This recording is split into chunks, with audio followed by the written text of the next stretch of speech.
Hello, everyone. Welcome to another Mysterious Galaxy virtual event. It is I, Nick, the Director of Events and Digital Marketer for Mysterious Galaxy. Tonight, I have two especially wonderful authors for you. I'm so excited. First, we have Delilah Dawson, whose book is We're Celebrating the Violence. Yay. Everyone grab a copy. For those of you who don't know, or those of you who do, but want to hear it again, Delilah is the author of New York Times bestseller, Star Wars Phasma, Star Wars Galaxy Edge, Black Spire, the hit Blood series, my personal favorites, The Tales of Pell with Kevin Hearne, and many more. Joining in conversation tonight is wonderful horror author, give me the chills every time, Stephen Graham Jones. He is the New York Times bestselling author of nearly 30 novels and collections, with some novellas and comic books there thrown in. His most recent book is My Heart is a Chainsaw, a store favorite of our horror guru, Rob. But tonight, of course, we're celebrating the violence, which the blurb is 3 generations of abused women must navigate their chilling new reality as a mysterious epidemic of violence sweeps the nation in this compelling novel of self-discovery, legacy, and hope. I just want to say, early 2020, this is what it feels like. If you haven't bought your copy already, hello everyone that's in the chat, you're wonderful. If you hit the link below that says buy books, Delilah is offering signed and personalized book plates. If you want personalization, just make sure you put what you would want in there within reason. I'm pretty sure she doesn't want to write a paragraph. And I mean, if it's a good paragraph, and I'll draw bloody knives, like whatever you want. Okay, they're gonna hold you to that. They're gonna hold you to that. I'm gonna see the comments section. Bloody knife, please. Thanks. It's so much easier than drawing like depressed porgs, like I do for Phasma. So that's fine. Oh, and of course, if you have any questions that you want to ask either one of the authors when it gets to the Ask a Question section from the audience, go ahead below, hit the Ask a Question button, and put your questions there. Otherwise, I'm going to disappear now and let Delilah and Stephen take it away from here. I'll see you both later. Thank you very much for that introduction. And yes, we are celebrating Delilah's book, and we're hopefully celebrating it for the whole season, for the whole year, maybe for the rest of time, you know. But it keeps sounding weird to celebrate the violence, you know, like it feels like it feels dangerous to say, but that's good. It should be dangerous, I think, you know. Delilah wrote a wonderful novel. I read it. When did I read it? It's probably been months ago that I read it. And I was, you know, I always keep a list throughout the year of what's my favorite book, so it makes it easier when it comes to December and time to say what my favorite is, you know. And this was back in, I don't know, August or whatever. I made a new list, 2022, and I put Delilah's book up there, you know, because it was amazing already, I could tell. So thank you for being here, Delilah. Hopefully we say some stuff that people like, and y'all be asking questions. There's a question button right down here below us. Click on that, and here in, I don't know, 20 minutes or 25 minutes, I'll click on that and start reading some questions, and Delilah will answer most everything you got, I think. Yeah. I'll kick it off. Maybe going off of what Nick said. Was this always a novel with 3 generations of women? Like as it came through its versions, its draft, or maybe in conception, did you initially conceptualize it as, you know, 3 generations or 3, you know, related generations, or how did it come together? I guess that's what I'm asking. So when I got the idea, I wanted this to be like my big, like my Bildungsroman, like my meaty tome with the feelings where you're like, okay, I'm gonna put like my whole heart in this book and close the top of it and hand it out to people. So I envisioned it as 11 points of view, I think, was when I sold it on spec. You know, I sold 20,000 pages would be about much, 20,000 words. It was my first book selling on spec, and it had 11 points of view. So it wasn't only Chelsea and her mother Patricia and her daughter Ella. It was also her daughter Brooklyn and Leanne, who created the vaccine, and River, who drives the guerrilla vaccine distribution van, and David, and like everybody had a point of view. And when the editor bought it, she wanted to hone it down and make it more of a tight generational story than kind of like a stretched out Stan sort of novel. And I'm really glad she did, because it gave it compacting it kind of gave it a heart. You know, it's like when you compact soil, you give it more nutrients to hold things. When before it was all spread out and disparate, you know, there was it wasn't quite as stabby. It was a little more spread out and easygoing. So I'm glad that she had that idea to to compact it down and really drill down into these women and what they were going through and how they related to each other. Good. Oh, that's wonderful. Yeah. Editors, they never say things that I want to hear, but in retrospect, I'm like, oh, you were probably right, because my ideas are always like stupid and I defend them for no reason whatsoever, but luckily the editor is like, they put their foot down and say, no, you're doing it this way. And I'm like, I give up, but then it's always best, so. Like I go through the stages of grief. Like the day I get the edit letter, I open it and I'm like, what do you mean it's not perfect? I thought that I would just be A++. And then I'm like, and then like the next day I'm like, maybe it's not, maybe I can talk my way out of it. Maybe I can change their mind. And then like by the week later, I'm like, fine, you're right. Like, I'll just do the work. But all the stages of grief. Yeah. And sometimes you wish your Gmail had a retract button, so you could reel that back in, whatever you said. I don't say anything. I privately read. Like the very first edit letter I got as an author, the very first edit letter, I was working outside of a cafe and I got my very first edit letter. And for my, it was like the second book I'd ever written. Like it wasn't that great yet. And like, I just started crying. I was straight up crying. And like the chef saw me out the window crying and like brought a plate of beignets and like threw them at me and ran. Like he was so terrified of me sitting out front crying. And I was just like, this is how you get free food. This is great. Like, I'm glad that my pain has yielded, nutrition. Oh, that's wonderful. That's wonderful. So wrestling is a big, big part of this novel. I did not. Wrestling came like out of left field, but it's perfect for the novel too.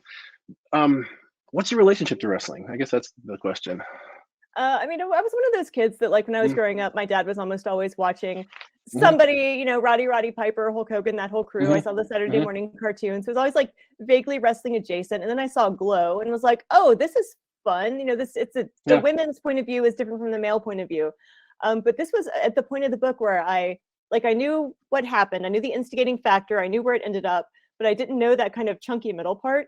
And I was at ALA in Washington, D.C., and I didn't know a lot of people there. And I was like, oh man, I've got like a whole day to kill. What should I do? And I was like, I'm gonna go to one of those salt tanks that you float in. And so the sensory deprivation, I've never done that before. I'm like in DC in this like glowing orb egg floating in the Dead Sea, like twitching like a precog. And I was just like wrestling. And then it was a trip. And I was like, I don't know if people will go for this, but they did. Nice. You've seen that old movie Altered States, right? Altered States? Yeah. So you're lucky you didn't turn into into a monkey person, It was just salt. So you said you were watching Glow. Was this the old Glow or the new Glow? I mean the show with Alison Brie. Yeah, the new one. Yeah. I mean, I remember from when I was younger, but like I said, it was one of those things that like I watched it when my dad was watching it. My dad didn't want to watch women doing stuff, so you can see the seeds of this book came out of my dad, who was like, women can't do things. Whenever I write a novel, or whenever I like foist a novel on the world, I kind of have, and maybe it's secret, I don't know, but I have an idea that this novel is going to reach one specific person. In your like dreamiest dream, what random person walking through a bookstore is going to pick your book up, and what's it going to do for them? I mean, like from the sake of I need to have my roof fixed, I would hope it would be someone like Michelle Obama or Reese Witherspoon. But from a more personal place where it's not going to rain for a couple of days, a kid who is being abused at home and thinks that it's normal, like I was. If you read the author's note, like I didn't know this was abuse. I thought that this was normal. And it was very startling to learn that not only was it not normal, but it happened to other people. That different people were abused in different ways. And, you're walking around high school, you think that you're the only freak, basically, despite what John Hughes movies tell you. So, if I had found a book like this that had, it doesn't explain the violence that's done to a child, but it tells you that, that it is abuse, that it can be fought past, that you can overcome it, that things do get better, and that, your experience is real. Lots of the sort of person who abuses a child will often tell them, oh, that didn't happen. Like, I didn't do that. Or, oh, I messed up, or I was drunk, or you're remembering that wrong. And to have, actually to understand, like, yeah, that happened and it hurt you would have been valuable. So that's who I'd love to reach. But I have to tell you real quick, because my daughter made me promise. My daughter is 15. She is a big horror and slasher fan. She is amazing. She has, I think, the same Freddy sweater I see in your background there. But she has been reading My Heart is a Chainsaw, and she said what made her love this book was when Jade went to dye her hair and messed it up and it didn't come out right. She was like, she was like, it's always in books like this, people dye their hair and it comes out like this beautiful glittering pink and stays the whole book. And she was like, it just made me love it because it was so real. And she's like, I was in from then on in. So like, well done. You won a 15-year-old over. Oh, man, that's the dream. Thank you so much. And that just comes from personal experience from me trying to bleach my hair when I was 12 years old, you know. You get the orange. You always get the orange. Yeah, but you know what you were talking about, there's a line in here. What's the line? Hold on. I think I've got it written down. Whatever gets you to the other side is what you need to do, you know? And I think, and that's a wonderful like thesis or umbrella, or like it's a wonderful thing to gift a reader, I think, to wrap it up in this wonderful, compelling story. And if they can walk away thinking whatever I need to do to survive is what I need to do, then that's you can't do anything better, I don't think, you know? Yeah. No, I was raped when I was in high school, and I didn't tell my parents, and I didn't tell many of my friends. And the ones I didn't believe me because he was much like Ella's boyfriend, the school golden boy. So nobody believed it. And I had one teacher who believed me, and she said, surviving is enough. She was like, you don't have to fight back. You don't have to be a superhero. Like if you can survive and live a good life, then you've won. And that definitely stuck with me. Yeah, no, I completely agree. Florida Woman plays a big part in here. It's so cool. T-shirts, like the whole phenomenon of Florida Woman. I don't even know. This isn't even a question. I'm just saying I love Florida Woman. I think, you know. This is a very Florida book. We were living in Tampa at the time, and Florida is just a world. It's like Jurassic Park. It is so strange and unusual when you live there that it is one of those places that the setting becomes a character. Yeah. No, it was. I lived in Florida myself for 2 years or 14 months, I guess, and I don't think I got as deep into Florida. I didn't get deep into Florida enough to write about it, but I got deep enough to recognize it in your book, you know, and it was really, really nice. So I wrote this down too. Let me see if I can find it. It's funny how strangely time runs during a pandemic, which of course we all, you know, feel. Did you start this book in the pandemic, or did you start it before the pandemic and then have to incorporate COVID or have to allow for COVID? Dude, this book sold in January 2020.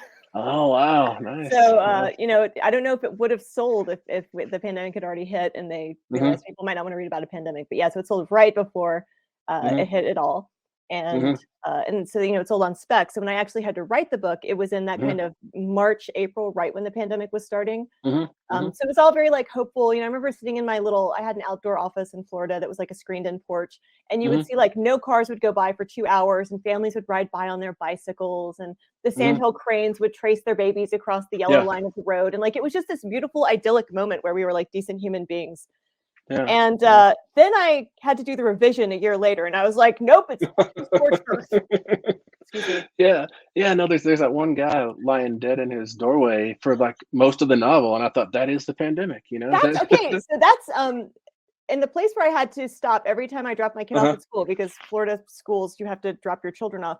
There was this tiny little yellow building, and it sold carpet. And it had that sign that said stuff that, like, I would sit there and be like, I don't want to look at this while I'm driving. Like, it's 7 a.m. I haven't had coffee, and you're being like, it's Valentine's Day, she wants carpet. I'm like, she does not. So it kind of became my Dr. TJ Eckelberg, that, you know, I wanted to represent like the shifting things that were happening, where whatever happened at that place represented what was happening in the world overall. Remember at one point my editor was like, do we need this? And I was like, yes, we need it. I'll make it happen. And that's when Big Fred became a fixture. No, and watered the plants. Yeah, it was wonderful watching him decay. You know, I usually don't get to say that, but it was very cool. And you know, you anticipated really well talking about COVID, because if I remember correctly, Patricia says to Chelsea, like, what about when you were sewing masks? You know, like, well, everybody felt like they were going to save the world by hand making masks, you know, and it didn't save the world. I'm sure it helped the world for sure. Yeah. Sewing machine is like right there. Yeah. No, it's really nice. Felt like when we felt like our personal work could help somebody, when you were like, oh, you know, I wore my mask to the store, I saved some old people. Whereas now it's like, if I wear my mask, maybe someone will be mean to me. Who could say? Yeah, no. We no longer feel like anything we can do can help at all. Yeah. Another line that I really like this line a lot. Baby elephants were taught they could never break the chain that tethered them to the ground. I feel like this book is trying to teach those adult elephants that they can break those chains, you know. I like that a lot. I think that's wonderful. I mean, I can't say enough good things about this book. I've got like 3 pages of lines that I've pulled out that I just want to read aloud, but I can't read the whole book to this crowd.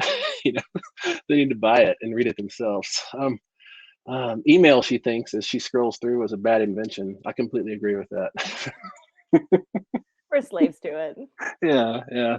What were you most worried about with this book? Like when you were, you know, it's gonna go, it's gonna get a lot of press. It's gonna go around the world and, you know, hit a lot of people. Is there anything you were worried about? I mean, I always worry about things with my book, like it's gonna find the wrong person or something. I don't know. Is there any? Yeah. Did you feel any of that? I mean, I'm always, almost every book I write has elements of violent women taking Yeah, revenge for the yeah, violence done to them, which makes yeah. a certain part of the population mad. For some Hmm. reason, who could guess why they would be mad at that? You know, I've had people get mad at me at that before. I've seen some complaints about this that people have tagged me in saying that I was a little pushy politically, and Hmm. it's like all I Hmm. said was that the government mismanaged the pandemic, which I don't know how Yeah, we I could know. really I argue think with that, but okay. what is it? I think your line is, what is it? The impotent president mishandled the pandemic or something, right? Well, like, you know, at this point, it could be either one. Like, we don't even know. Not much is Yeah, happening. yeah, But no, for sure. you know, it's not a book I think I could have written while my dad was still alive. You know, Mm-hmm, it helped me. He's been dead. I found him today in my closet when I was putting some books up. So he's mm-hmm. hanging out in my closet now. But it's one Yeah, of those yeah. books where you need a few years to kind of process things and be able Mm-hmm, to put your thoughts in order to put them on the page, because you have so many years and so many onion layers of the, you know, the love and forgiveness transposed with the, you know, he really still wasn't that good a guy though. So mm-hmm, um mm-hmm. yeah, I'm Yeah, real. I don't know if my mom has read it yet, so that would be very interesting. yeah. No, that's what we always dread is our moms reading our books. You know, for sure. I'm Yeah, always one happy. time my Yeah, mom read my romance yeah. books and was like, "You need to put in more sex scenes." And I was like, "I think I'm done. I'm gonna write kids' books now." My family, they're always they my mom and my grandmother, they would always know the back cover really, really well. They could talk to me about the back cover forever, but anything inside was off limits, you know? It was nice. There could be some scary things there for people who have been in a writer's life. Yeah, oh no, for sure. And you know what you were saying about when you could write this novel, who is it? There's some big time hoary old novelist like Hoary. I don't know how to say that word really, but who says that you never really become a novelist until your parents are dead, but then you have permission to write, you know. Then you can write the stories that are real to you or something. I don't know I Yeah. don't But I can see an episode of Columbo where that gives somebody a license to go kill their parents, and that's not very good, you know. Well, I know somebody else also said, you know, if people didn't want you to write badly about them, they should have behaved better. Yeah, exactly. And there's an old trick that when you put somebody in your novel like wholesale to like give them really bad breath or something, then they'll never come at you and say that's me, you know. So give them a trait that's despicable and they won't ever claim that person is them, you know. Well, I mean, if you look at my body of work from like 2012 on, if you'd like to know the names of the men who Mhm. wronged me, they pop up again and again, and they die Yeah, awful deaths again and that, again. Same 3 or 4 dudes' names. mhm. Yeah, no, it's so fun to do that. Those, I want to say petty revenge, but when you're writing it, it doesn't feel petty. It feels wonderful, you know. It just feels like a drive-by stabbing, and you just keep Yeah, driving. yeah. Oh, it's beautiful. I love it too. Um, what's the hardest part about writing a novel? Not just this novel, but any novel. What's the hardest part for you? Is it the beginning? Is it the saggy middle? Is it marketing? What is it? I mean, the marketing is hard just because as time goes on, we become aware of how very little the writer can move the needle on anything. Yeah. You know, I guess I've got 45,000 Twitter followers, which felt like a lot back in Hmm. 2009 or so. And right now, if I tweeted right now and said, "Hey, if you like me and you want me to ever write a book again, please buy this book," I get maybe 3 sales out of 45,000 people. Hmm. Like, it just Hmm. doesn't move books, and yet publishing in general thinks that it does and puts a lot of the onus on us when there's not much we can do. Hmm. So that's, I always, you know, I ignore numbers because I know I can't move the needle very much. And then when Hmm. like the week before a book comes out, I'm like, "Oh God, I have to do publicity," and it's like my brain short circuits and forgets it does nothing, and I feel like it's all on me again.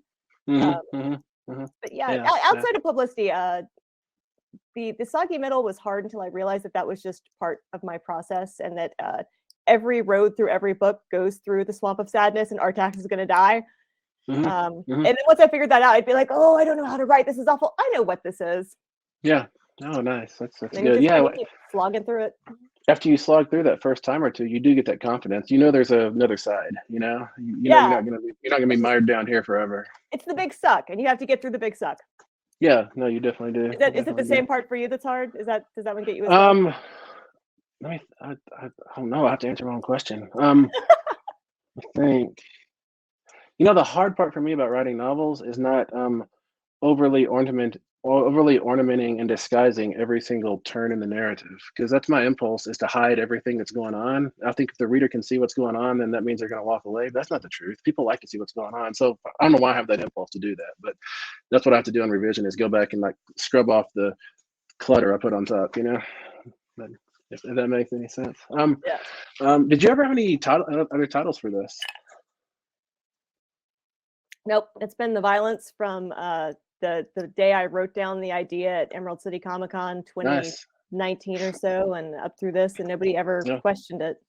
They did have a moment where they thought about turning the cover this kind of periwinkle blue so that it would be more attractive to like women's book clubs. Oh yeah. And I was like, this looks like it would be on the shelf at like someone's beach condo from like 1982. It just didn't. It neutered it, and this isn't a book that really needs to be neutered. Yeah, I mean, when they hit you with that kind of color, you can write back and say, why don't we also put a belt around the middle so it'll really find that audience, Yeah, we're just like, I mean, it's called The Violence, and it's very violent inside. And I think that if you bought it because it had a powder blue cover and you got to the chapter with the dog, you'd be like, feel very betrayed by the color periwinkle blue, because you're like, this is not a periwinkle blue book. Yeah, no, it's not. It's not. That Violence is a smart title too, because it's gonna go international quite well, because that translates really easy. You're not gonna have to deal with other titles, which is nice. I like that. So each of these women, Ella, Chelsea, Patricia, have to deal with the I don't know, how do you make it an adjective?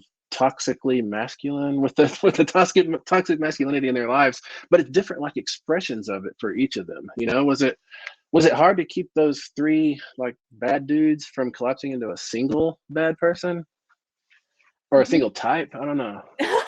I mean, you've got the high school boyfriend that's a manipulative golden boy, which is a thing I've experienced personally, and also a trope that we kind of all know of.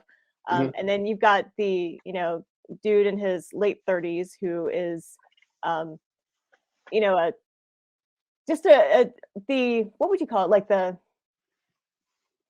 the gentleman abuser who seems from the outside like they have it all together and are perfect, and it isn't. I grew up in the suburbs, so I feel like I saw a lot of that. And then I guess Patricia's husband is more of that kind of older patrician. His violence isn't physical. He's too gentlemanly for that. His violence is, emotional, and I don't know. I don't think it's called sexual violence when you just cheat on your wife for 20 years, but it happens.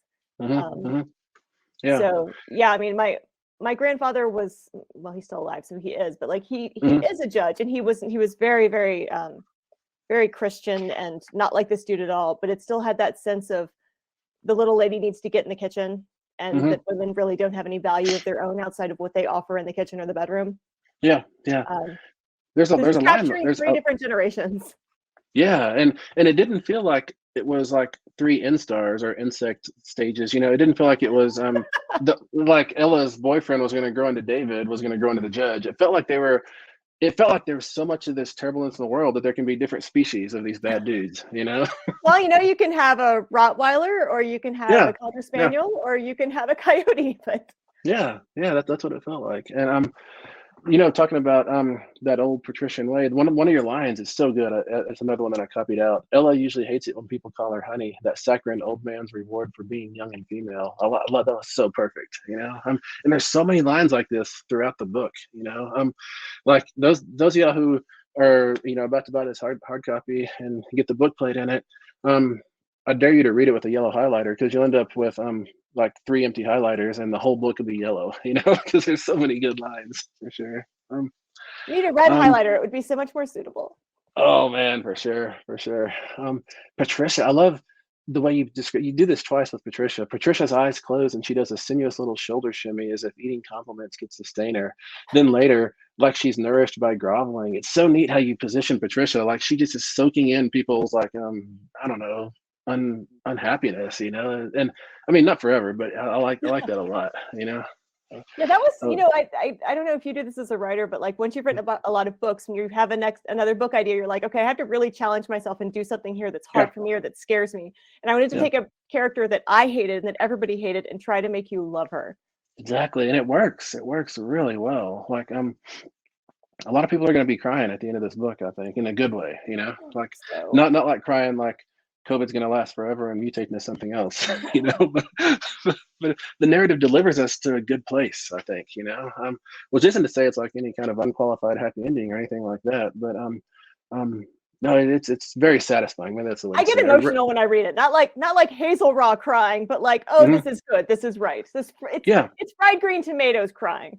Yeah, no, it definitely is. It definitely is. And you know, people always ask like me being a horror writer, they ask me, do you get scared when you write? And of course I get scared. Like I can imagine like a comedian when they're writing their jokes, I would imagine they snicker or at least laugh. You know, I can't imagine writing in such a mechanical way that you don't feel what's going on the page. You know, it's always a weird question to me. During like the first draft, because my first drafts are like, they're so fast and dirty. I always think of them like carrying laundry from the dryer to the bed, where you're like, if you drop a sock, screw it, keep going. Like if you stop, you'll drop everything. Like I've got to carry all of this super fast. Yeah.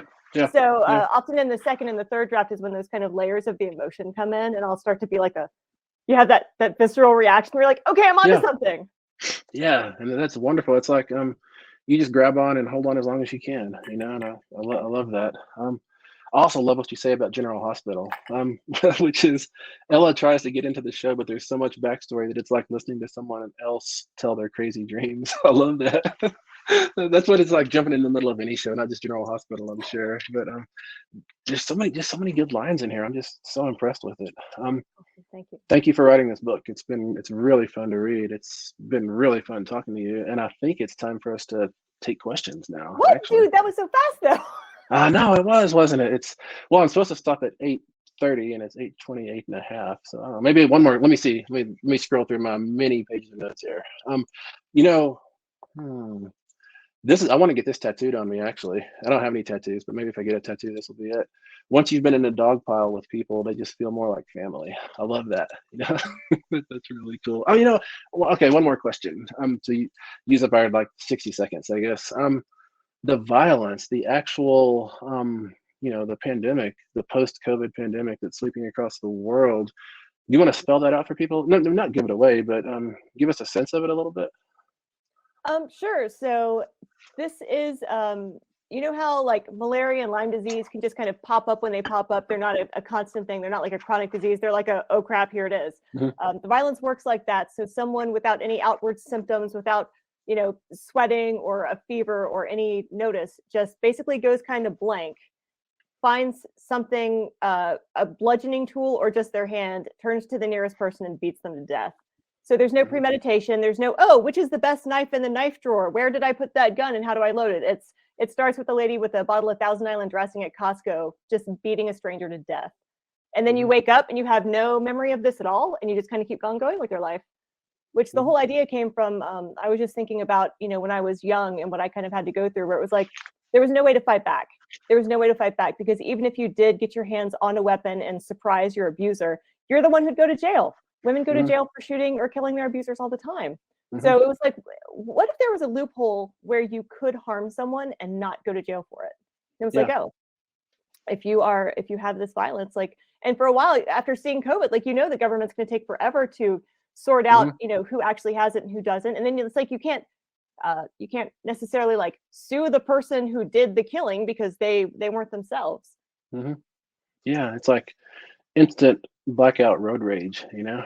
Yeah, it's terrifying too, and you don't go light on the violence either. Like you're not supposed to in a book called The Violence, but it gets properly gory, I think, and really fun, you know.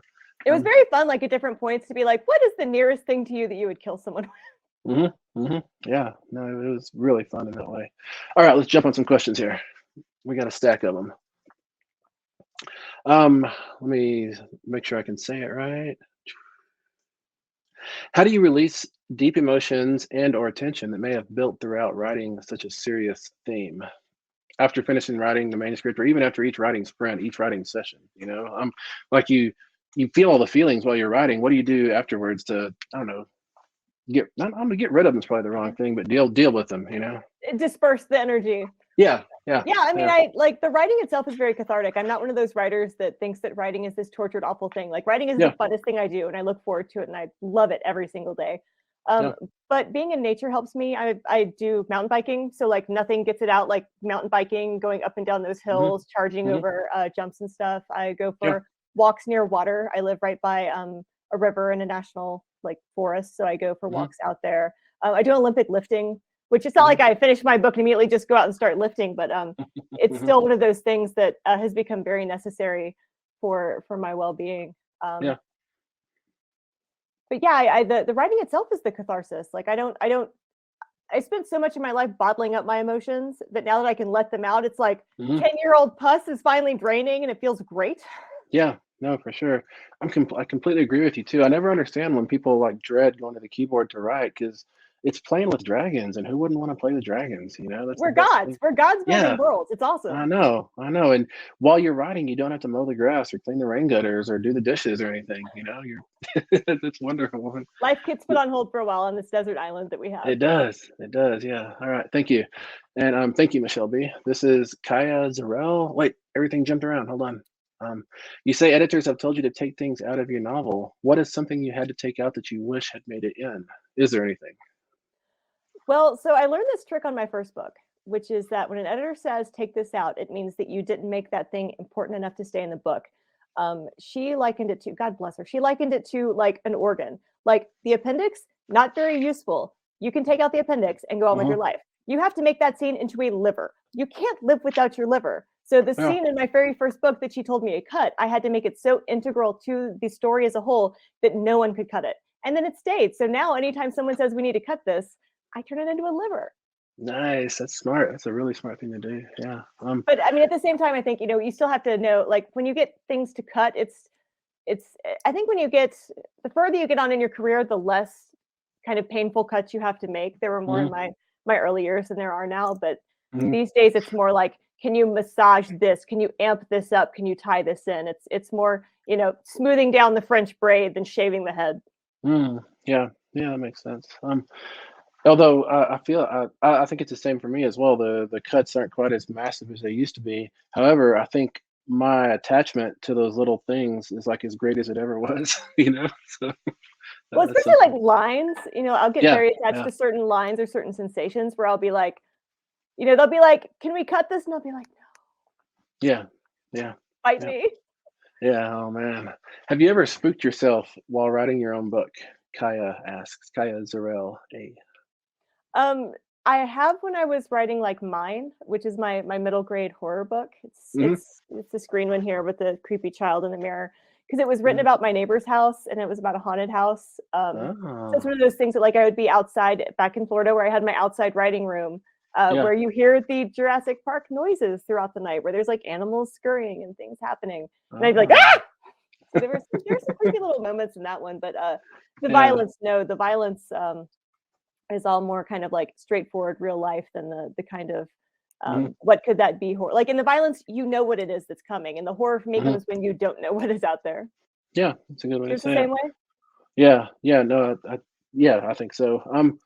Talking about Florida and animals, when I was living there for 14 months, the reason I had to move, I didn't have to move. Florida didn't vote for me to move, but I knew I had to get out of there, was that I didn't know the bugs. I'd be in the parking lot and I'd see a bug like scooching across, and I would just have to stop because I didn't know if is it gonna like mutate and bite my face off. I don't know what's gonna happen, and sometimes I'd open the door to go outside and it'd be a banana spider spun a web on the whole door, and those things are them dudes. I don't think they're that bad, but they are scary looking, Well, and then kissing bug season comes and you can't walk outside for like getting a mouthful of these like rancid horny bugs. Like yeah. That also means like, the butterflies we had, the moths we had, like it was amazing. But then again, like when we buried our dead hedgehog and something like dragged it up and ate it, and we were like, thanks, buddy. I wanted to see that again. Oh, that's nice. I've seen in documentaries bull alligators doing that subsonic mating call they do. Can y'all hear that in Florida? Have you ever heard that? I That haven't, bull. but we like the ones that we saw near us were like little baby Yeah, boys. They were like, yeah, little 5-footers or whatever. But oh man, I yeah. want to. I love, like, I would love when we would go, like, we'd go mountain biking, we'd see alligators, and I would be like going after my friend, and be like, no, no, no. I'm like, I can outrun that. I'm on a full suspension. We'll be fine. Oh man. I meant to say that you were saying that you mountain bike after like to decompress or whatever. I do that too. I'm always out on my full suspension bike too, bouncing everywhere. You in a If you hilly can do some. place? Where are you? I am Boulder, Colorado. Oh, those are real hills. Those make mines into little puppy lumps. In Florida, Um, we just have like hog wallers.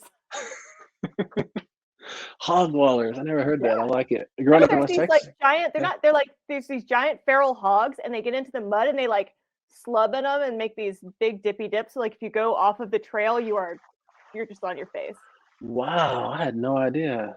Growing up in West Texas, we had buffalo wallows, which is where like the buffalo used to do their thing and make these big depressions, where water would stand sometimes. But I never heard of a hog waller. That's cool. I like They that. probably have a more specific name, but I'm Southern, so they're hog wallers. Yeah, yeah. I just like saying waller too. That's kind of fun. It's a great word. I like it. All right, another question. For any of your stories, was there a character that you outlined or planned to be one way but changed as you were writing them? Michelle B asks. My Wake of Vultures, the series, The Shadow that I write as Lila Bowen. Mhm. So when I was a younger writer, I wanted to make my characters very likable. My first couple books, they were basically cardboard cutouts that smiled at Mhm. you. I didn't Mhm. realize you had to have like these really hardcore flaws and fears and things like hard baked into them with wretched Mhm. backstories. But when I wrote Wake of Vultures, I kind of started trying to write Rhett. Well, I guess it was Nettie at the time because Nettie becomes Rhett, but tried to write them as, like a scared girl who got forced like Buffy into fighting the vampire and didn't want to. And it was just like it wasn't working. And I was like, what if I just wrote this person to be just like a major asshole? Like, how cathartic would that be for me, who's my whole life had to be that nice Southern girl? Yes, sir. Mhm. No, ma'am. Yes, honey. To suddenly be Mhm. like, you know what? I'll shoot you. So it wasn't that I had to change Rhett so much as I discovered Mhm. Rhett by being like, I'm pretty bored of writing yet another weak girl who is transformed by by violence happening to her, and that's what lets her become a person. And it was like, no, Yeah. this person's just going to be a straight up jerk, and it was so much fun. No, it's wonderful to do those kind of characters, and those characters are a lot more necessary in stories than people realize. Like they economize things, they make things happen faster. It's really fun. Well, that's I was writing a thing for Chuck Wendig's blog today about torturing Mhm. her characters, and one of my things was like, Mhm. everybody needs a Jane Cobb. Like, if you have Mhm. that jerk in your group that people can Mhm. play off of, it causes as Mhm. much internal strife as anything outside that can happen. Yeah, yeah. I mean, Axl Rose probably isn't good to hang out with, but Guns N' Roses made some good music. you know. Oh my God, Axel. Oh, we were so blessed. We were so blessed. Kids today don't even understand. They get Brendan Um, Urie and they're like, he's such a diva. And we're like, you don't even know. Where were you when Lars was being Lars? yeah, for sure. Another question from Mysterious Galaxy Bookstore. What was the research like while writing the violence?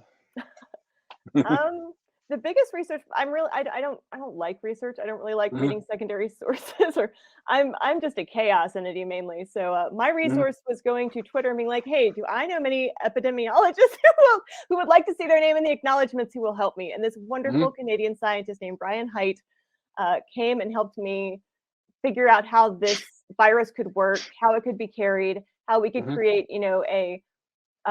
an inoculation that would also heal you. So, Mhm. I think it says in the Mhm. acknowledgments, like, if anything is right about viruses, it's all him. If anything is wrong, it's all me. But yeah, I'm terrible about that. If I'm like writing a Yeah. historical book, I'm like on Twitter being like, dear Deanna Rayburn, could you please explain to me what socks looked like in 1856? And she will. Yeah. Yeah. No, I'm the same way. I think research is such a drag, and I just like to ask people on Twitter, or sometimes I'll know somebody like that Brian Height guy, and I'll ask them because I would much rather make up a lie and get people to believe it than come up with the actual thing. That's so much more You fun. know what I do like though is I like experiential research. So like I was Mhm. gonna I had a scene in one of my books that was set on a trapeze. So I took a trapeze class. I wanted somebody Mhm. riding a camel. So I went and Mm. rode a camel. Most of Wake of Vultures came from trail riding, and like I would have it would all come to me there. So like I'll do the experiential research. I want that. I don't want to like, go to the 7th floor of the library and pull out the tome and be like, oh, Dewey Decimal says 973. Like Yeah. What was it like riding a camel? I've never ridden a camel. they have this very like galumpy feeling. Like horses are kind of tight. Yeah. But camels, you have to like rock and you rock with them. It's so strange. His name was Lewis, and we kissed. The picture of me kissing this camel. And whenever like I'm doing a kids event, they're like, "Do you have a picture?" I'm like, "Oh yeah, I have a picture." Close now, it's fine. Nice, and they're big old dudes too, aren't they? Like they're tall. Yeah, they're tall and they're like so strange. Like especially if you're used to horses and donkeys, then you get on a camel, you're just like, "This dude's weird." Wow. All right. What are you reading right now? Another question. Oh man, I'm trying to steal My Heart is a Chainsaw from my daughter, but she keeps taking it. I'm also reading The Midnight Library for a local book club. I'm reading My Absolute Darling because somebody recommended it. I usually have like a book in the car and a book by my bed and a book on the couch table. And then on my Kindle, I download like the cheap ebooks from BookBub and I read like anything that's like a thriller where a woman dies and is found in the snow or a tricycle is overturned. I don't remember the author's names or the names of the book, but I'm like, I remember that when the girl died. Yeah. No, I did. They're sending me Rory Powers' new one, which I'm super into. Garden Bird and Gold. I'm really excited about that because I love Wilder Girls. Oh, nice. BookBub is, it's wonderful, but it's also the devil, it's dangerous. Until you get on a plane and then you're like, oh, I'll never be bored.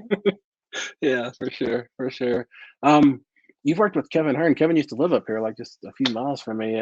He must, he must have been great to work with. I guess that's not even a question. That's just a statement. He's the single best human being on earth. Yeah, he really is. Like anybody who says dirty against him. Yeah, he's a great dude. Good writer too. Yeah, he's just an all-around. He's a paragon that we all need to follow, I think. Yeah. Let me think. Is this your first week of publicity for this book? Is that right? Yeah, it just came out on Tuesday. Oh man, yeah. So this is one of the early events. Is there questions you're dreading getting? You think? People ask me that, and I never have a good answer. So I'm like a super open book. Like the worst things that have ever happened in my life, I've already talked about them publicly. Like if anything I could say could ever make somebody feel better about what they've been through or where they are or what they're doing, like I'm here for it. That's great. I had a woman at a reading. This is my very first reading I ever did. She raised her hand in the question and answer period and asked, why all the throwing up in your book? And so I gave some sort of answer about why people throw up, and somebody else asked a question and came back to her and she said, what about all the vomiting? And I was like, this is weird.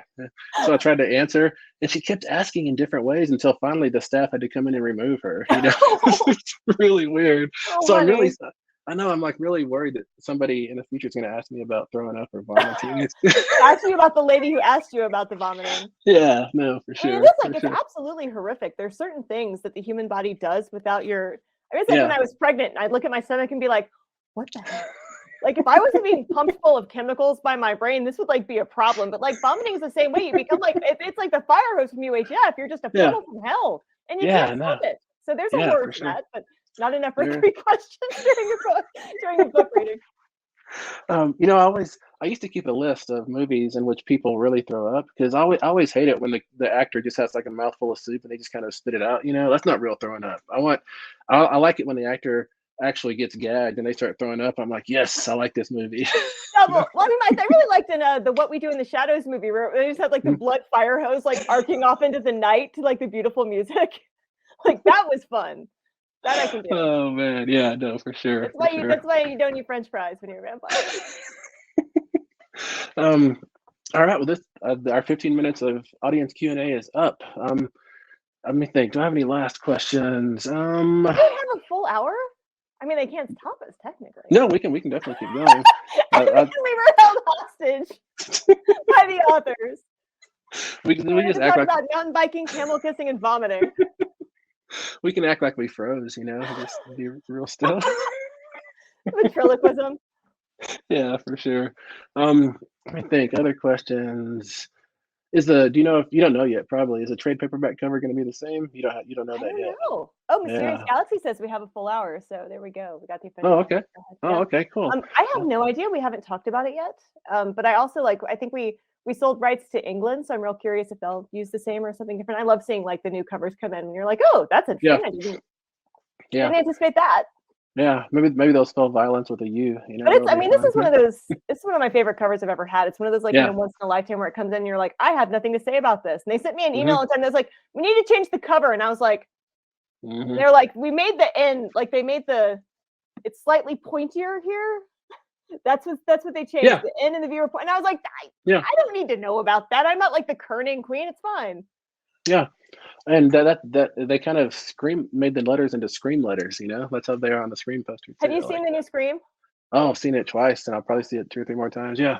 I loved it. Yeah. You? Yeah, my husband and I saw the first Scream on March 15th for our first date.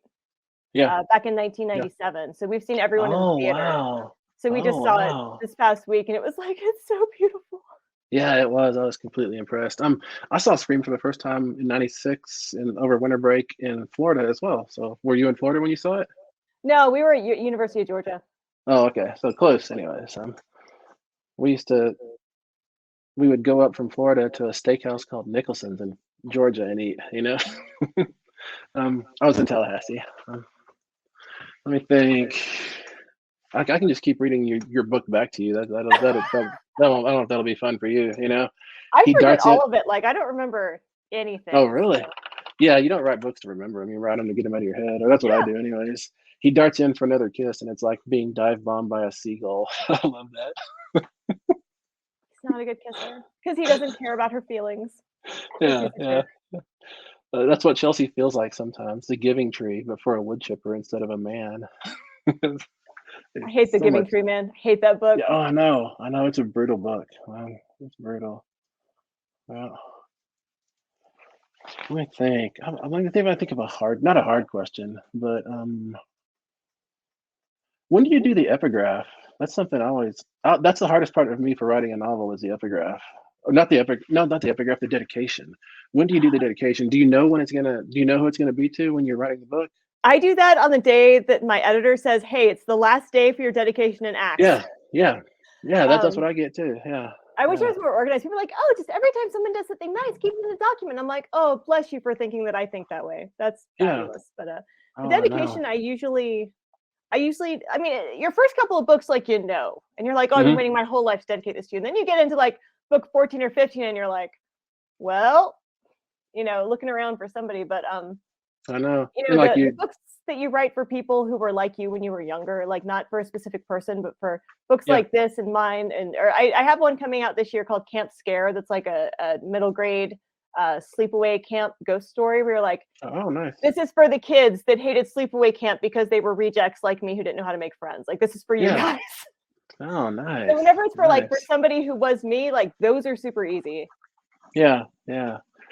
No, I think dedication is hard. We should have I wish my publisher had like a department or something for helping me do dedications because they're so difficult. Because you don't want to like double up and make like you dedicated a book like 10 years ago to somebody, and if you dedicate another book to them, then everybody else is gonna be like, what? I just get one book, they get 2 books. It's like a weird thing. Yeah. It's definitely. I don't know. It's so easy for the first 2 or 3 books, then you start to get to well, y'all want to fight it out, or? I know. Like. Maybe we should start like auctioning off dedications on eBay, Oh my God. That would make some money. That would be fun. Yeah. Although charity, I did have a case where I was at a conference and they auctioned off a Tuckerization for this book for someone who spent the most money.